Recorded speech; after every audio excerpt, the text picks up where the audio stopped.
Oh, my bad.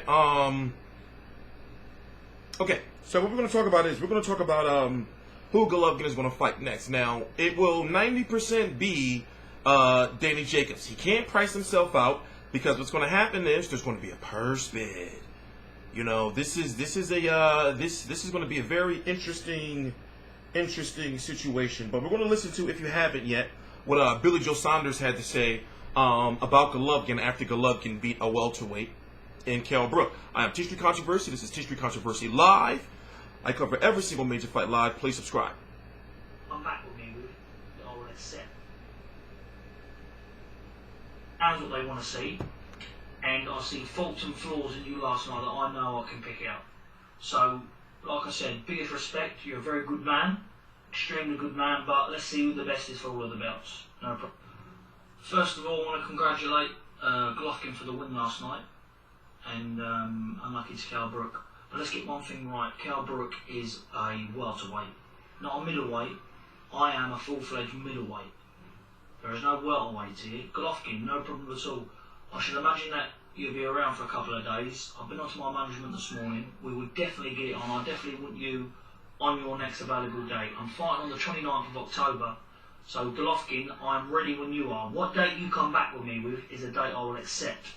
The date I'll accept, I will give the fans what they want to see, and I see faults and flaws in you last night that I know I can pick out. So, like I said, biggest respect. You're a very good man, extremely good man. But let's see who the best is for all of the belts. No problem. We're going to listen to one more. We're going to listen to what Danny Jacobs had to say on Friday night, the night before Golovkin versus Brook, when he defeated Sergio Mora in the rematch.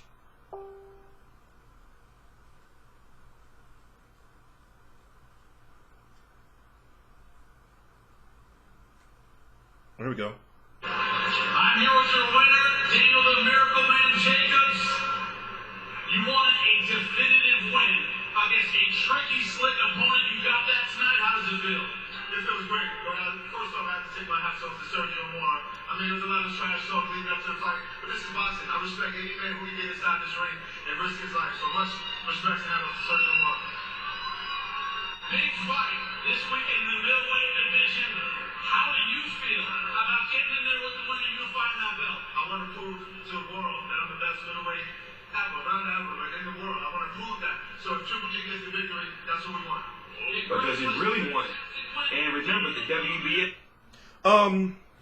So, the WBA has officially ordered for WBA World Champion or regular champion Danny Jacobs, who has been champion for 25 months. He won the belt from Gerald Fletcher. It was a vacated belt against Gerald Fletcher in August of 2014. It has been 25 months and 4 title defenses since he's won the belt. But the point I'm trying to make is he hasn't had a mandatory. Why has he had a mandatory? Now, we know one part was most recently the WBA was going to order him to fight Chris Eubank Jr. But then Chris Eubank Jr. vacated that WBA title. But still, what about before that? You know, maybe I got to go do some more research to see what happened there. But there's a gap of time missing where I'm thinking, well, why didn't he have at least one mandatory? But when you look at Golovkin's WBA title, that WBA title, which is called the Super title, that's the one that Floyd Mayweather held when he was a champion in the same division, a WBA champion as Keith Thurman. And also, he was a WBA champion at 154 pounds when you had Erislandy Lara, the WBA champion, world champion at 154 pounds as well. So that WBA Super World title was created for champions who have 2 or more titles. So what it means is when you're a WBA Super Champion, that means as a Super Champion, it gives you more time to fight mandatories, to fight mandatories for other sanctioning bodies. So basically, the WBA did the other sanctioning bodies a favor by allowing that fighter to not get stripped of their. Just go look it up. Just go look it up. But basically, it all started with Lennox Lewis. I don't want to confuse myself. It all started with Lennox Lewis, and truth be told, that title shouldn't be a secondary title. Or really, that world title is the real title, and that secondary title is the Super Champion. It's a very confusing situation. But let's just keep it simple. The bigger title is the Super Champion title, in which Gennady Gennadievich Golovkin holds. Danny Jacobs has the World title. Now, I had an interview with Keith Thurman a while ago where I was asking him, like, yo, why couldn't you go to the WBA and say, well, listen, can you order the Floyd Mayweather fight? I'm the world champion. He's the super world champion. He said that when you're a super champion, you know, you're sitting up there on a cloud alone. You know, you have no mandatories unless the WBA says, okay, this is your mandatory. So therefore, when you're a super champion, you're not obligated to fight anybody. You know, so the WBA doing this, I guess the heat finally caught up to him, because in this day and age, in the social media age, you know, fans are going to pick you apart. You know, the WBA is known as to being the most inconsistent organization of them all. If I was to rate them from 1 to 4, I would say it's the IBF, right? I want to say the WBL, but the WBL be doing funny stuff with their rankings. For example, there's not too many Heyman fighters that are ranked by the WBO, you know, and there's just, you know, and you know, so I want to say the WBO. The WBC has gotten a lot better, and then last is the WBA.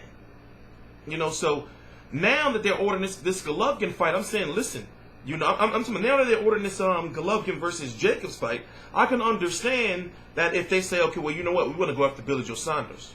But what will happen in this situation is that will be a purse bid. So somebody's going to have to drop their title. Remember, there's nothing that's going to mandate Golovkin to fight Billy Joe Saunders. You know, the WBO, in my opinion, from what I've learned, is somewhat, they're not against having unified or undisputed champions, but for some reason they think they are a little, you know, it just comes across that they think they're a little better than everybody else. For example, the WBC, the WBA, and the IBF had two meetings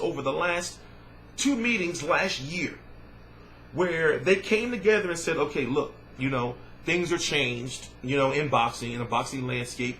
We can't get away with the bullshit we used to get away before, when fans just would have to read on magazines and on fucking AOL 2.0. We just be, remember, that was a time when boxing used to be really, really corrupt. You know, and us as fans, we really didn't know the behind-the-scenes stuff as we do now because of the social media age. So these boxing organizations can't get away with the shit they used to get away with. So you had the WBC, the WBA, and the IBF have two meetings discussing on how they're going to be more aggressive enforcing mandatories and also having undisputed champions. You know, that's why they did something, the WBC did something somewhat unprecedented by ordering Sergey Kovalev, who was a champion in 3 other sanctioning bodies, to fight Adonis Stevenson.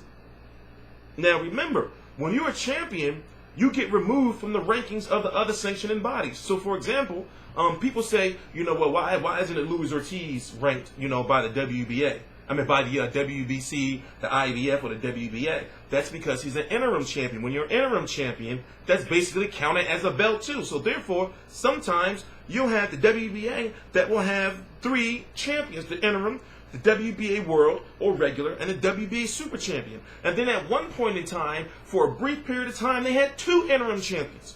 With, was it Alfonso Blanco, or I forgot who it was, and Chris Eubank Jr. It's a weird, fucked up situation. So I say this.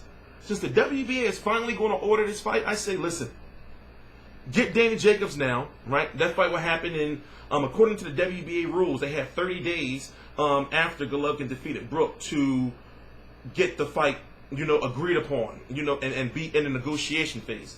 Then after that, they order a purse bid.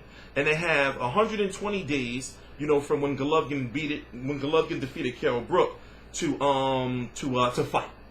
So basically, they have to fight in December or January, according to the WBA rules. And then after that, you can have that super fight with Billy Joe Saunders versus Golovkin in May. You know, if Canelo's not fighting, or it don't have to be on Cinco de Mayo. You know, it could be sometime, you know, in May, or Golovkin, you know, sometimes fights in April.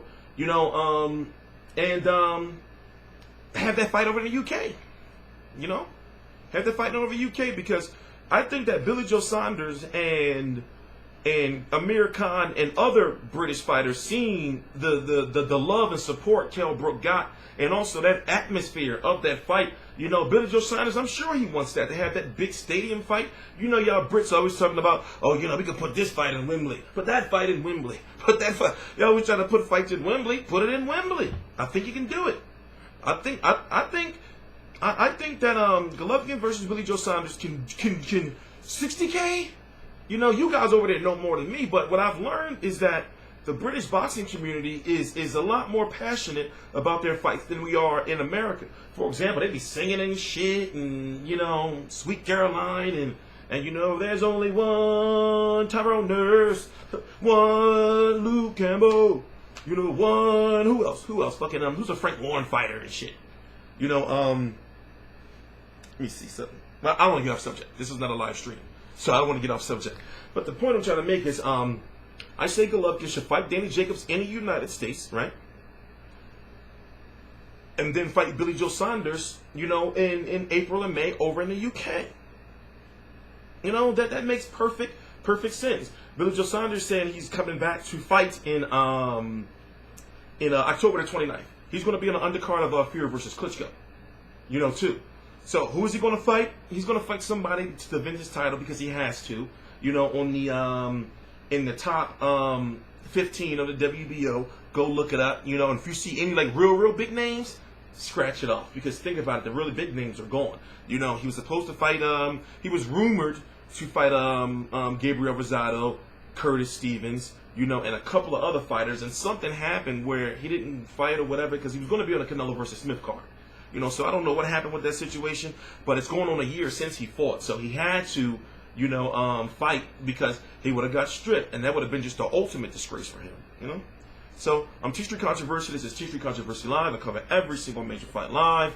Please subscribe and follow me on Instagram at T Street Controversy, and on Twitter at T Street Live. Please subscribe.